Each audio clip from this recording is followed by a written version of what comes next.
The text message from my cousin Blake arrived while I was standing in line at the grocery store. The mundane task of buying bread and milk suddenly eclipsed by 6 words that made my heart stop. "We're selling Grandma's cabin next month." My phone nearly slipped from my fingers. The cabin, my sanctuary, my childhood, the place where I'd scattered my mother's ashes just as she had scattered Grandma's before her. And we? There was no we when it came to that property, though my cousins had clearly forgotten that fact. I stepped out of line, abandoning my cart, and walked outside into the crisp autumn air, trying to steady my breathing. I called Blake immediately, but the call went straight to voicemail. Of course it did. Blake had always been a drop-the-bomb-and-run type, even when we were kids playing in that very cabin he now presumed to sell. I tried his sister Melissa next. She answered on the 4th ring. "Oh, Sarah," she said, her voice carrying that artificial sweetness she'd perfected over the years. "I guess Blake told you our plans." "Your plans?" I kept my voice leveled despite the anger bubbling beneath the surface. "I wasn't aware you had any say in what happens to Grandma's cabin." "Don't be difficult, Sarah. We all inherited it equally, and the market is hot right now. We've already had an offer of $480,000. That's nearly $160,000 for each of us. Think of what you could do with that money. Each of us. As if the property had been split 3 ways. I closed my eyes and leaned against the brick wall of the grocery store, remembering Grandma Rose's face the day she'd called me to her hospital room 5 years ago, 2 weeks before she passed. "You were always the one who loved the cabin most," she had said, her once strong hand frail in mine. "The boys never appreciated it. Too rustic, they said. No Wi-Fi." She had laughed, a sound still rich despite her failing health. And Melissa only came when there was someone to impress with her outdoor girl act.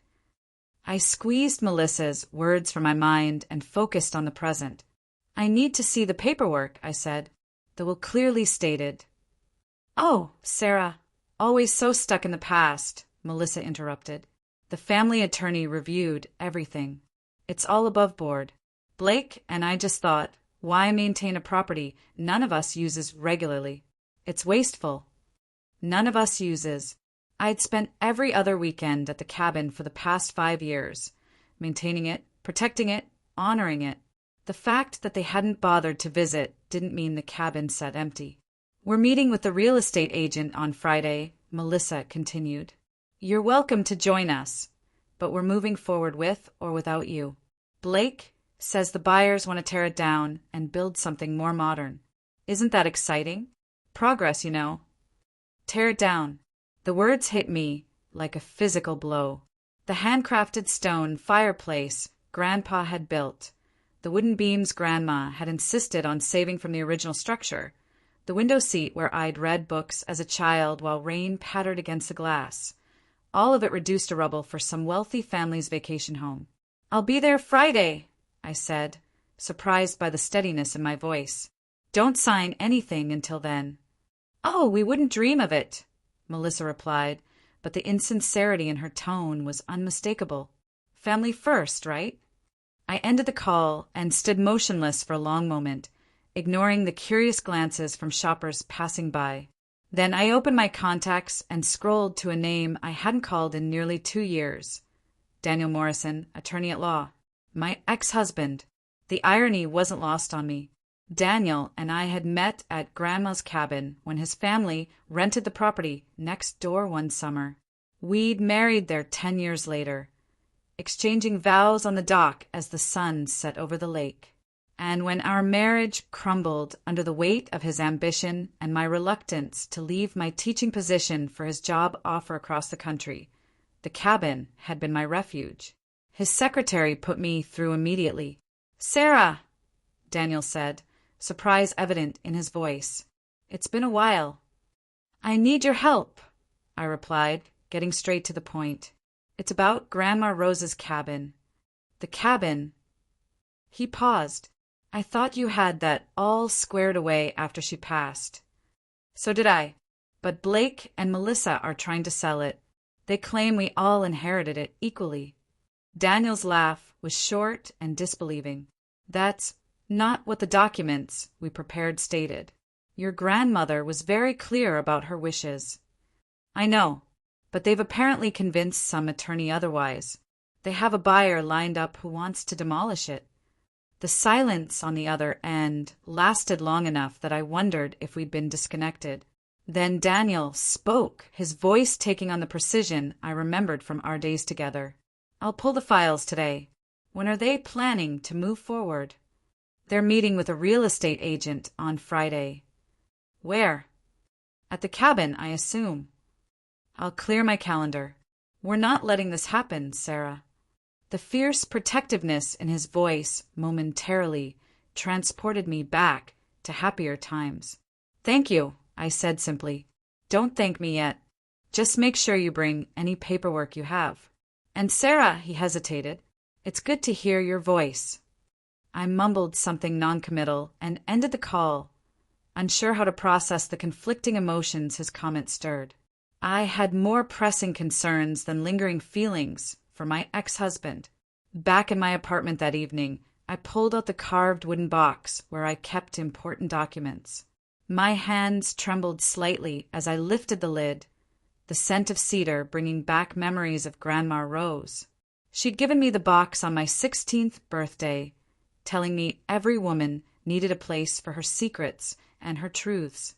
Among birth certificates and insurance policies, I found what I was looking for, a sealed envelope with Rose's cabin written in my neat handwriting.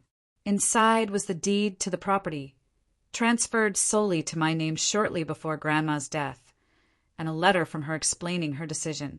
There was also a copy of the will that clearly stated the cabin had been handled as a separate asset, outside of the equal distribution of her other possessions. I read through everything twice, reassuring myself that my memory hadn't constructed a convenient fiction. The documents were explicit. The cabin was mine alone, legally, officially, unquestionably. So why were Blake and Melissa proceeding as if they had ownership rights? Had they simply assumed the cabin was part of the estate's equal division and never bothered to verify? Or was something more deliberate at play? I called my principal and arranged for a substitute teacher to cover my 4th grade class on Friday. Then I packed an overnight bag, gathered the documents, and prepared for a confrontation I'd spent 5 years avoiding. The 3-hour drive to the cabin that Friday morning gave me too much time to think. About Grandma Rose and her fierce independence. About my mother, who'd loved the cabin but hadn't lived to inherit it. About Blake and Melissa, cousins who had once been as close as siblings but who'd grown increasingly distant as our lives diverged. Blake had gone into finance, making and losing small fortunes with seemingly equal enthusiasm. Melissa had married well, as our grandmother would have put it, though her Instagram-perfect life with her executive husband showed signs of strain in recent years.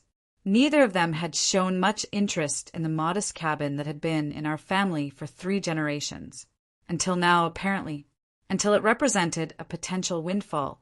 The familiar gravel road that led to the cabin came into view, and I slowed my car, taking in the spectacular autumn colors that painted the surrounding forest. Red and gold and orange, splashed against the backdrop of evergreens. Nature's last vibrant display before winter's monochrome palette took hold.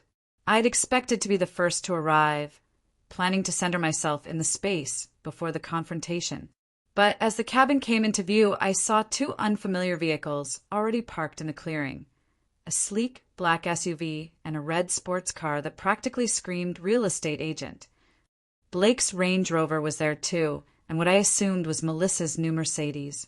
They'd arrived early, despite our agreed-upon time.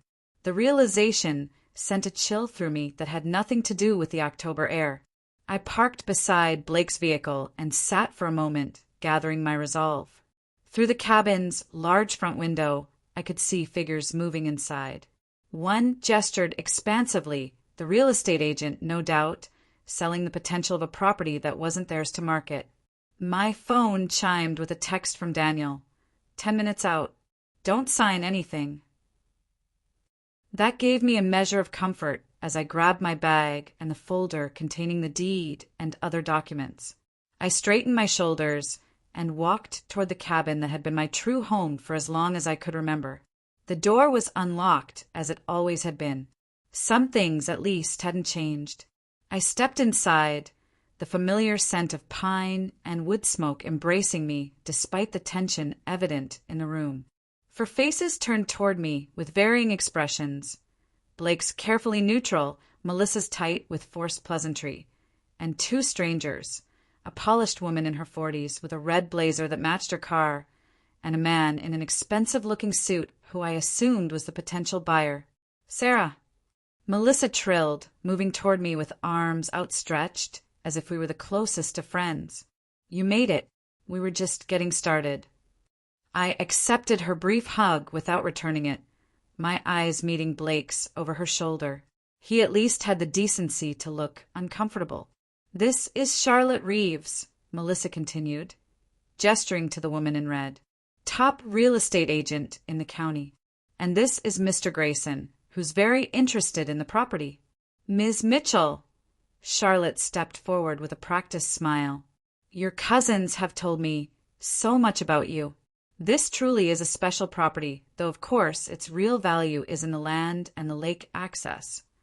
Because the structure itself wasn't worth preserving," was the unspoken implication. I felt heat rise to my face. "Sarah teaches elementary school," Melissa interjected before I could respond, her tone suggesting she was explaining away some peculiar hobby rather than describing my career. "Fourth grade, isn't it, dear? So dedicated to those children." Mr. Grayson nodded politely but seemed more interested in examining the exposed ceiling beams than in me. "The whole structure would need to come down, of course," he said, addressing his comment to Blake. "But we could probably salvage some of these beams for decorative elements in the new house. My wife likes that rustic but not too rustic aesthetic." "That's very thoughtful of you," I said, unable to keep the edge from my voice. "Preserving pieces of a home that's been in our family for 3 generations as decorative elements." An awkward silence followed, broken by Charlotte's practiced laugh. "Well, sentiment aside, we all know these older structures have their limitations. Mr. Grayson has a beautiful vision for the property, for bedrooms, 3.5 baths, a gourmet kitchen overlooking the lake. It would be quite the transformation. And as we explained," Blake added quickly, "the offer is more than fair, well above market value for comparable properties in the area." I set my bag down on the familiar oak table that had hosted countless family meals. "Before we continue," I said, keeping my voice level, "I think we need to clarify something important." I extracted the folder from my bag and removed the deed, placing it on the table. "This cabin is not jointly owned by the 3 of us. It belongs solely to me. Grandma Rose transferred the deed to me before her death, separate from the provisions of her will." The silence that followed was absolute. Even the usual creaks and settling noises of the old cabin seemed to pause in anticipation. Melissa recovered first, her laugh high and brittle. "Oh, Sarah, what are you talking about? Grandma's will divided everything equally among the 3 of us." "Her other assets, yes," I agreed. "But the cabin was handled separately." I tapped the deed. "As this legal document clearly shows." Blake stepped forward, his expression hardening. "Let me see that." He snatched up the deed before I could respond, his eyes scanning the document. I watched as his face paled slightly. "This can't be right," he muttered. "Jenkins, our attorney, he never mentioned this." "Perhaps because you never asked," came a voice from the doorway. Daniel stood there, briefcase in hand, looking every bit the successful attorney in his tailored suit. "Or perhaps because you only showed him selective documents." Charlotte Reeves, ever the professional, recovered quickly. "I'm sorry, but who are you?" "Daniel Morrison, Ms. Mitchell's attorney," he replied, stepping into the cabin and closing the door behind him. "And it appears we're in the middle of an attempted fraudulent sale." Mr. Grayson, who had been observing with increasing discomfort, cleared his throat. I think I should excuse myself until this family matter is resolved. He nodded to Charlotte. Call me when there's clarity on the ownership situation. Mr. Grayson, this is just a misunderstanding, Melissa said quickly, her composure slipping. My cousin is confused about the terms of our grandmother's will. Actually, I'm not, I said, retrieving the deed from Blake's limp hand. And I have additional documentation to prove it. As Mr. Grayson made a hasty exit, Charlotte looked between us, clearly calculating her next move. Perhaps I should step outside as well and give you all a moment to discuss this privately. Once she had followed her client outside, the facade of family unity completely collapsed. What the hell, Sarah? Blake exploded. You can't just show up with some document and claim the entire property for yourself. That's not what Grandma would have wanted. It's exactly what she wanted, I countered, my voice steady despite my racing heart. And you know it. She told all of us how she felt about the cabin and who appreciated it. Oh, right, because you were always her favorite, Melissa snapped. Always the special one who understood the value of this glorified shack. Daniel cleared his throat. If I may interject, this isn't about favoritism. It's about legal ownership. The deed is clear and was properly recorded with the county. Ms. Mitchell is the sole owner of this property. This is ridiculous, Blake said, running a hand through his hair in frustration. We've already promised, Mr. Grayson. You promised him something that wasn't yours to give, I interrupted. Which raises the question, did you genuinely not know about the deed transfer, or were you hoping I wouldn't find out about the sale until it was too late? Blake and Melissa exchanged a glance that told me everything I needed to know. You did know, I said softly, the betrayal cutting deeper than I'd expected. How? Jenkins mentioned there might have been a separate transaction regarding the cabin, Blake admitted reluctantly. But he couldn't find any record of it in his files, because it was handled by my firm, Daniel supplied, at Rose's specific request. And you thought you'd just sell it anyway? I asked, disbelief coloring my voice. What was your plan when the title search revealed I was the owner? Melissa's expression hardened. We thought you might not have completed all the necessary paperwork after Grandma died, or that you might not fight it if we presented it as a done deal. Because I'm just a school teacher who wouldn't understand real estate transactions. The condescension stung almost as much as the betrayal. Because you're sentimental, Blake corrected. More attached to memories than practical realities. This place costs money to maintain, Sarah. Property taxes, insurance, repairs. Money you don't exactly have in abundance on a teacher's salary. I felt my cheeks flush with anger. So this was for my own good? Selling my property without my knowledge or consent for my benefit? It was going to be a surprise, Melissa insisted. A good one. Almost $500,000, Sarah. You could buy a nice condo near your school, maybe actually take a vacation somewhere that isn't this same old lake. I don't want a condo, I said, my voice rising despite my efforts to remain calm. I want this cabin. My cabin. The one place that has remained constant when everything else in my life has changed. That's exactly the problem, Blake retorted. You're stuck, Sarah. Stuck in the past, stuck in this time capsule, while the rest of us are moving forward. Daniel stepped between us, his presence a calming force despite our complicated history. I think we need to take a step back, he said. The legal situation is clear. Sarah owns the cabin. Any sale would require her consent, which she obviously doesn't give. He turned to Blake and Melissa. I suggest you go outside and explain to Ms. Reeves that the property is not for sale. Then we can discuss how to move forward. Blake looked like he wanted to argue further, but finally nodded curtly and headed for the door, Melissa following with a backward glance that was half anger, half something that might have been shame. When the door closed behind them, I sank into one of the kitchen chairs, suddenly exhausted. "Thank you for coming," I said to Daniel, who set his briefcase on the table and sat across from me. "I'm glad I did," he replied. "They were really going to go through with it."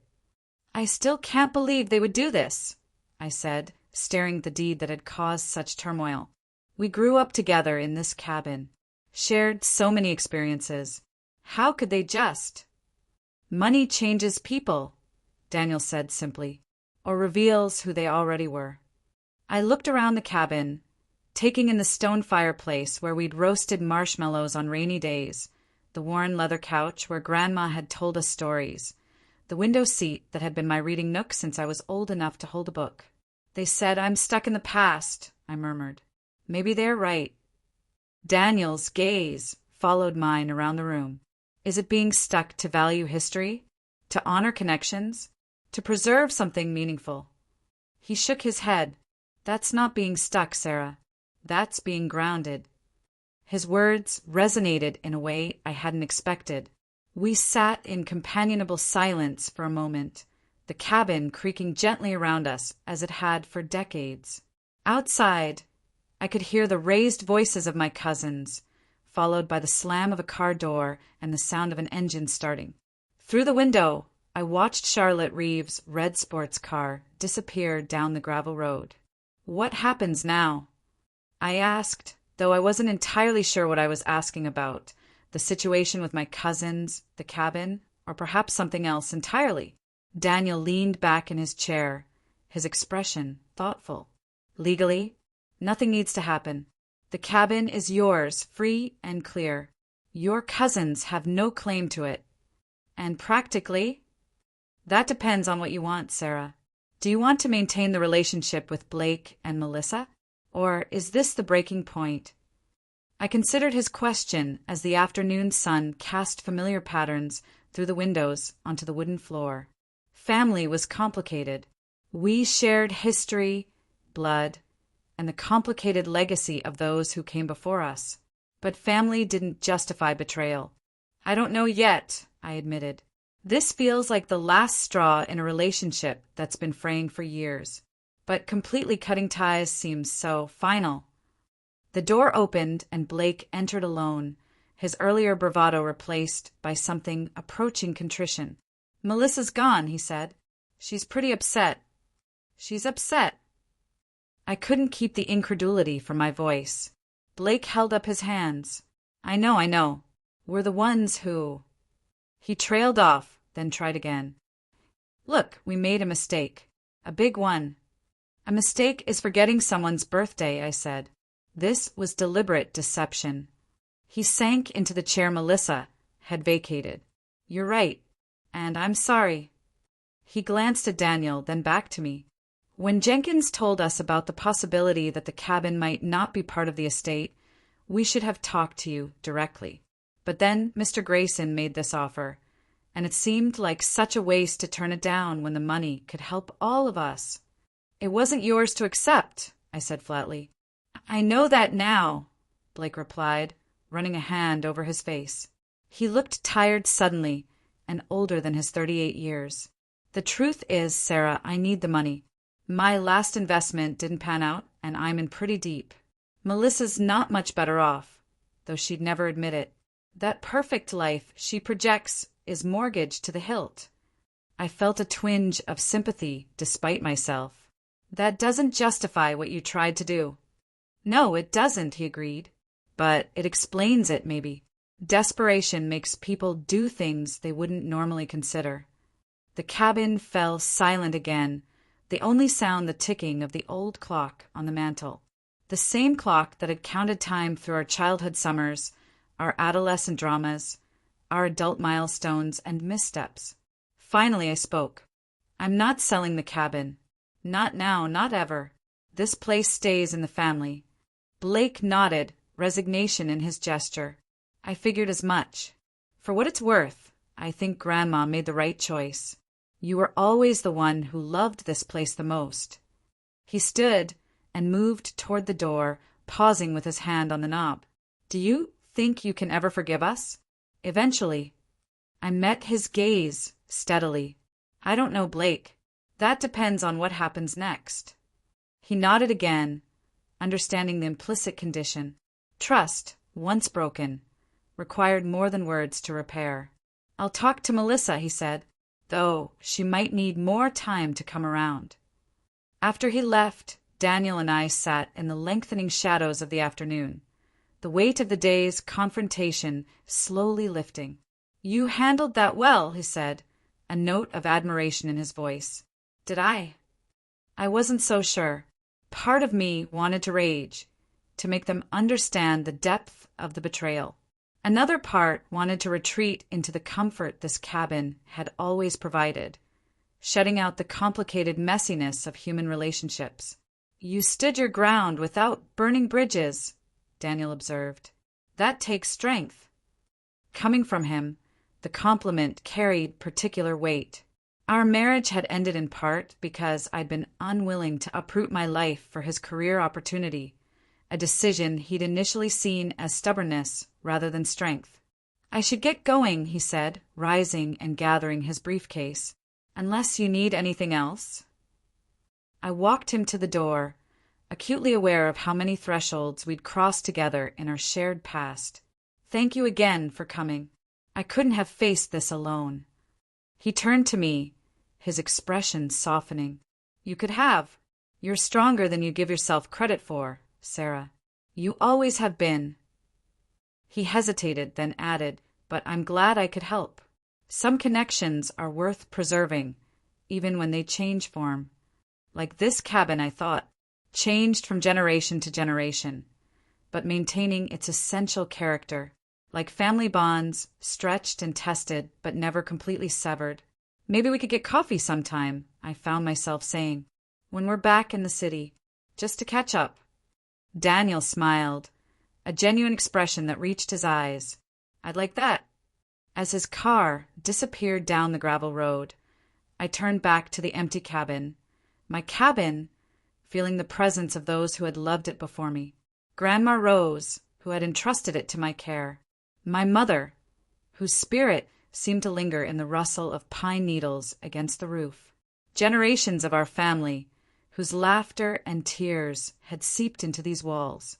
I built a fire in the stone fireplace, the familiar ritual as comforting as a prayer. As flames caught and grew, casting warm light across the room, I felt something shift within me. Not a dramatic revelation, but a quiet affirmation. Some things were worth fighting for. Some legacies deserved protection. And sometimes the most valuable inheritance wasn't counted in dollars, but in memories, in connections, in the grounding sense of place and belonging. Outside, the lake reflected the sunset in shimmering oranges and pinks. Inside, I was home, truly home, in a place that was mine in every sense that mattered. And for tonight, at least, that was enough.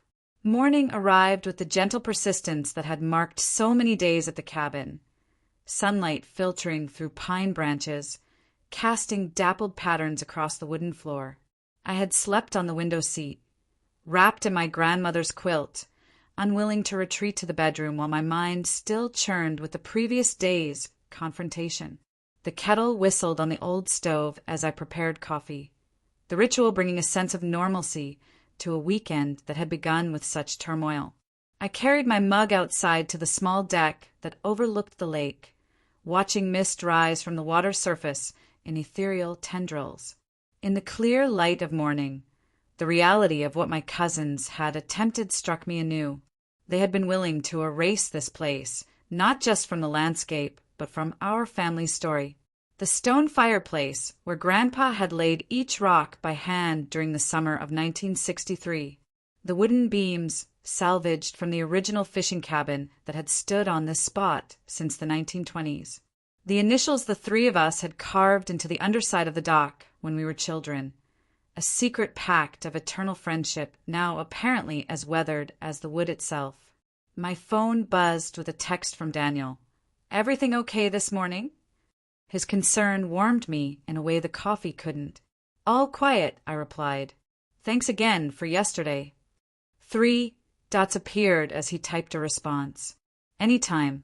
I meant what I said about coffee when you're back. I smiled despite myself, wondering at the strange turns life could take. 5 years since our divorce, and here we were, cautiously circling the possibility of, what? Friendship? Something more?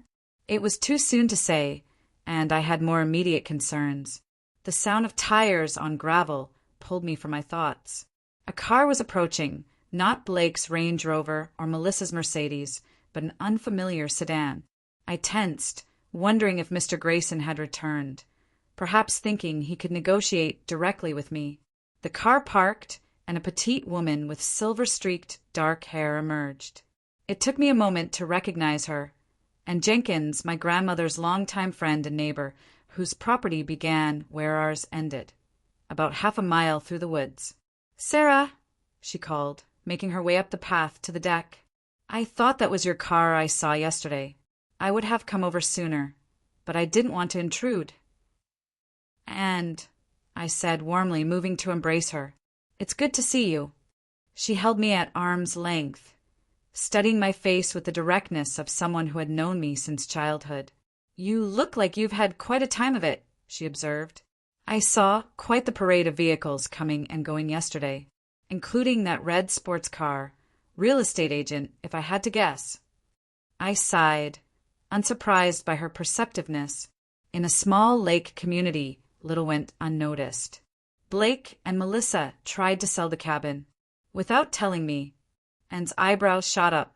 "Sell Rose's cabin? But you own it." She made sure of that. "You knew?" I asked, realizing I shouldn't be surprised. And Grandma Rose had been confidantes for decades. "Of course I knew," Anne replied, accepting the mug of coffee I offered as we settled into the deck chairs. "Rose and I discussed it thoroughly before she made the decision. She knew you were the only one who truly valued this place for what it is, not what it could be converted into or sold for." She took a sip of coffee, her gaze drifting to the lake. She worried the others might contest it, though. That's why she did the transfer before updating her will. Clean break, separate transaction. "Well, they tried to sell it anyway," I said. "Apparently they knew there was a possibility I owned it outright, but decided to gamble that I either hadn't completed the paperwork or wouldn't fight them on it." And shook her head, disappointment evident in her expression. "Those two always did take the path of least resistance to maximum gain, even as children." She reached over and patted my hand. "But you stood your ground, I take it?" "I did," I confirmed, with some help from Daniel, actually. "Your ex." And surprise was evident. "Well, isn't that an interesting development?" I felt a flush creep up my neck. It was purely professional. He handled the original deed transfer for Grandma. Him, and murmured, her tone suggesting she wasn't entirely convinced by my explanation. "And what happens now? With Blake and Melissa, I mean?" It was the question I'd been asking myself all night. "I honestly don't know. Blake seemed genuinely remorseful by the end. Claimed they both need money. Melissa stormed off, though. Money troubles." Anne's expression turned thoughtful. "That tracks with what I've heard. Blake's investment firm isn't doing as well as he lets on. And Melissa, and that husband of hers," she cut herself off. "Well, it's not my place to gossip, but appearances can be deceiving." We sat in companionable silence for a moment, the only sounds the call of birds and the gentle lapping of water against the shore. "Rose would be proud of you," and said finally, "for protecting this place. It meant everything to her." "I know," I said softly. "It means everything to me, too." And stayed for another hour, filling me in on lake community news and reminiscing about Grandma Rose. After she left, promising to return for dinner the following weekend, I felt lighter somehow. The validation that I had done exactly what my grandmother wanted strengthened my resolve. I spent the rest of the morning cleaning the cabin, finding comfort in the familiar rhythms of sweeping pine needles from the porch, dusting the bookshelves filled with weathered paperbacks, and washing windows that framed the ever-changing lake like living paintings. This place had weathered storms both literal and metaphorical. It would weather this one too. Around noon, my phone rang Melissa's number. I hesitated before answering, unsure if I was ready for another confrontation. "Hello," I said cautiously. "Sarah." Her voice was subdued, lacking the brittle brightness that usually characterized her tone. "We need to talk." "I think we set everything yesterday," I replied, trying to keep the defensiveness from my voice. "Not everything." She paused. "I'm at the end of the road, by the old boathouse. Can I come up?" The request surprised me. "You're here? Now?" "Yes. I drove back this morning. Blake called me last night after he'd returned to the city. He said some things that made me realize—" She stopped. "Please, Sarah, just a few minutes." Curiosity outweighed caution. "All right, I'll put on more coffee." I watched from the window as Melissa's Mercedes appeared on the gravel path, moving slowly as if she was prolonging the approach. When she emerged from the car, I was struck by how different she looked from yesterday. Gone was the perfectly coordinated outfit and immaculate makeup. Instead, she wore jeans and a simple sweater, her hair pulled back in a ponytail that emphasized the fatigue evident on her face. She hesitated at the bottom of the porch steps, an uncharacteristic uncertainty in her posture. "Thanks for seeing me," she said. I held the door open wordlessly, gesturing her inside. The contrast between her demeanor now and the confident, almost dismissive attitude she displayed yesterday was striking. Melissa moved into the cabin like someone entering a church, her gaze traveling over the familiar surroundings with something approaching reverence. "It hasn't changed at all," she murmured. "That's rather the point," I replied, pouring her a cup of coffee and setting it on the table. "Why are you here, Melissa?" She sat down, wrapping her hands around the mug as if seeking warmth despite the mild day. "To apologize," she said simply. "What Blake and I tried to do was wrong. Completely wrong." The directness of her admission caught me off guard. Melissa had never been one to acknowledge mistakes easily. "Blake told me how the conversation ended after I left," she continued. "About Grandma specifically giving you the cabin. About how he admitted we knew it might be yours but tried to sell it anyway." She met my gaze. "He's right. We were desperate, and we convinced ourselves it was somehow justified." "Desperate for money?" I asked, remembering Blake's vague explanation. Melissa's laugh held no humor. "Isn't everyone in their own way?" She sighed deeply. "But yes, my perfect life isn't so perfect anymore. Greg lost his executive position 6 months ago. Inappropriate relationship with his assistant, if you can believe the cliché. The divorce papers are being drawn up, but he's fighting the settlement. The house is mortgaged to the hilt, as Blake probably told you. And the lifestyle we've been presenting to the world costs more than you can imagine." Each revelation came like the fall of a domino, one toppling into the next, the carefully constructed image of her life collapsing in real time. "I'm sorry," I said, meaning it despite everything. No one's suffering, however self-inflicted, deserved celebration. She shrugged, a gesture that seemed to physically shed some of her usual pretense. "It's karma, probably. Or just the bill coming due for years of living beyond our means to impress people who don't actually care." She took a sip of coffee. "But none of that excuses what we tried to do to you." I studied her, searching for signs of the manipulation that had characterized so many of our adult interactions. But all I saw was exhaustion and genuine regret. "Why didn't you just ask me for help?" I questioned. "If you needed money, why not come to me directly?" Melissa's expression shifted, vulnerability replacing contrition. "Pride? Shame? The fact that you've always seemed so together, even when your life wasn't going as planned." She traced the rim of her mug with one finger. "When your marriage to Daniel ended, you pieced yourself back together. When Mom and Dad moved to Arizona without so much as consulting us, you maintained the family connections. When Grandma died, you honored her wishes and took care of this place." Her voice grew quieter, It's easier to resent someone's strength than to ask them to share it. The admission hung between us, as tangible as the motes of dust dancing in the sunlight that streamed through the windows. "I'm not as together as you think," I said finally. "This place has been my anchor. Without it, I might have drifted entirely." Melissa nodded slowly. "I think I understand that now. Yesterday, when I thought we were about to lose it forever, when that man talked about tearing it down, something shifted." She gestured around the cabin. "I started seeing it through Grandma's eyes again. Through your eyes. Not as an asset to be liquidated, but as home." The word resonated, simple yet profound. Home. Not just a structure or a property, but a repository of memory and identity.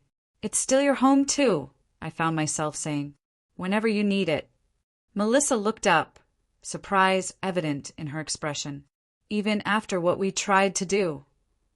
"Family is complicated," I said, echoing my thoughts from the previous evening. "And this place has always been about family." Tears welled in Melissa's eyes, an unguarded emotion I hadn't seen from her in years. "I don't deserve that kind of forgiveness." "Maybe not," I agreed, "but Grandma Rose would have offered it anyway. And this is her legacy." A tentative smile formed on Melissa's face. She always did say holding grudges was like drinking poison and waiting for the other person to die. "Exactly." I rose and moved to the window, looking out at the lake that had witnessed so much of our family story. "I'm not saying I trust you completely right now. That will take time. But the cabin remains a place for all of us. You, me, Blake, our future families. Just not as a commodity to be sold." Melissa joined me at the window, her shoulder almost but not quite touching mine. "Thank you," she said simply. The rest of the afternoon unfolded with a tentative peacemaking, as Melissa and I began the slow work of rebuilding what had been damaged. We walked the property, reminiscing about childhood adventures and Grandma Rose's unique blend of wisdom and mischief.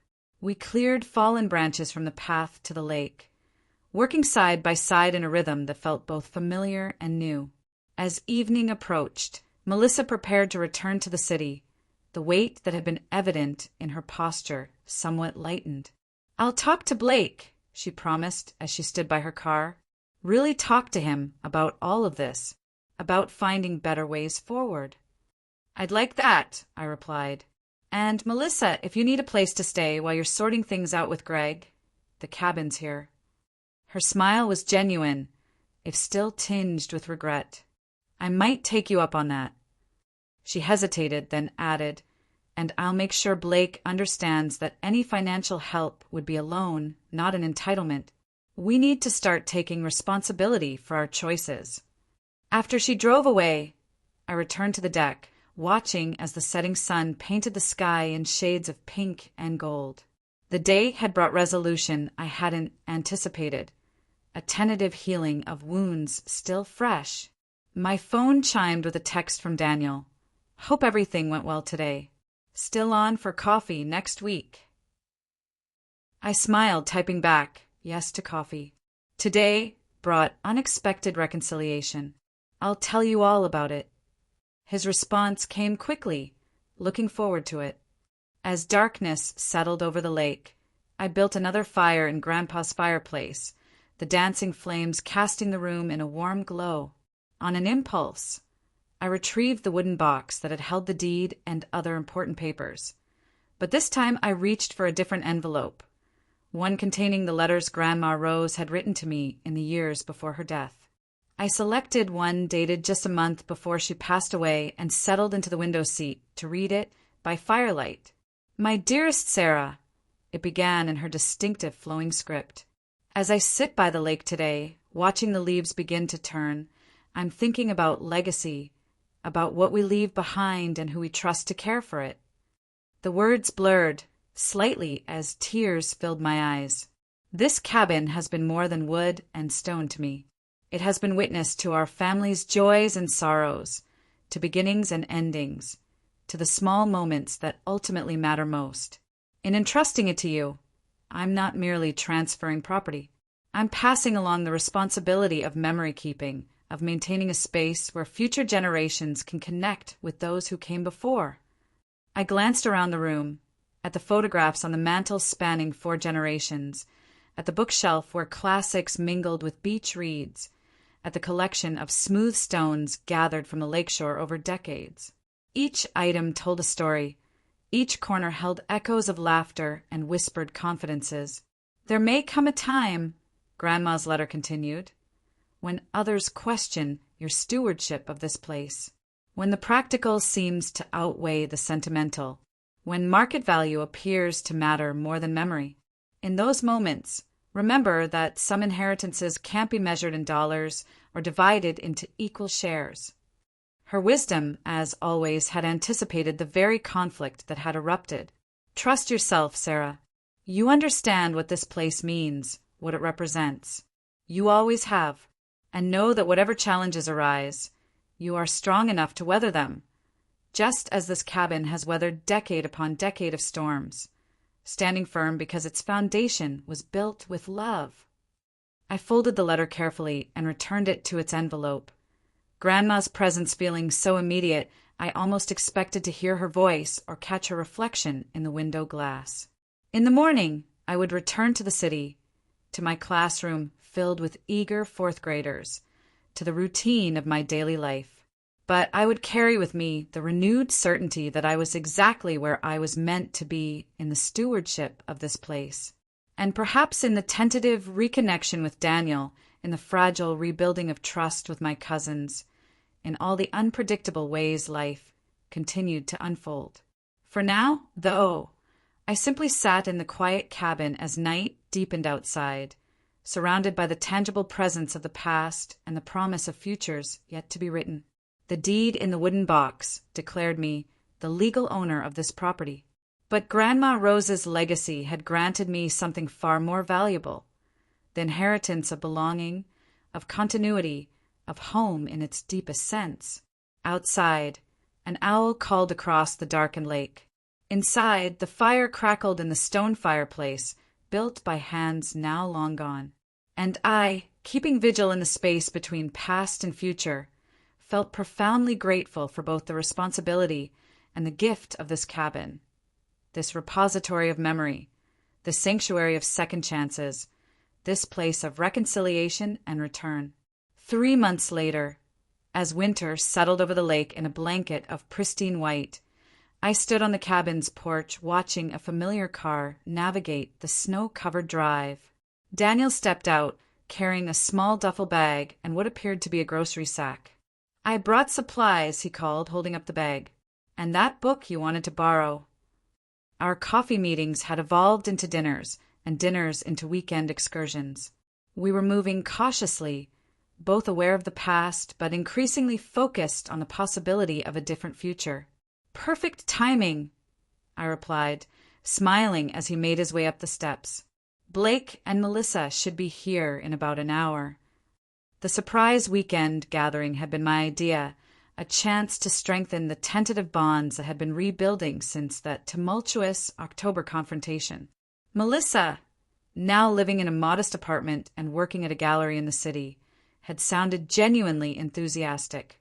Blake, making slow but steady progress in reconstructing his finances with a more ethical approach to investment, had suggested bringing the board games we'd played as children. Daniel set down his bags and took in the transformed winter landscape. "It's even more beautiful than I remembered," he said. "It changes with the seasons," I agreed, "but the essence stays the same." He turned to me then, his expression serious despite his smile, like some people I know. I led him inside, where the fire was already blazing in the stone fireplace and afternoon sunlight sparkled on the snow visible through the windows. The cabin embraced us with its particular magic, the same warmth that had sheltered generations before us and, I hoped, would shelter generations to come. Not as a possession to be claimed or disputed, but as a legacy to be shared. Not as a commodity to be valued by the market, but as a repository of what truly mattered. Not simply as a structure of wood and stone, but as the embodiment of what Grandma Rose had understood all along, that some inheritances transcend legal documents, that some homes exist as much in the heart as in the physical world, and that family, despite its complications and challenges, remains our most profound connection to both past and future. I had been entrusted with this knowledge along with the deed to the property, and in the cabin that stood steadfast against time and change, I would honor that trust, one memory, one gathering, one reconciliation at a time.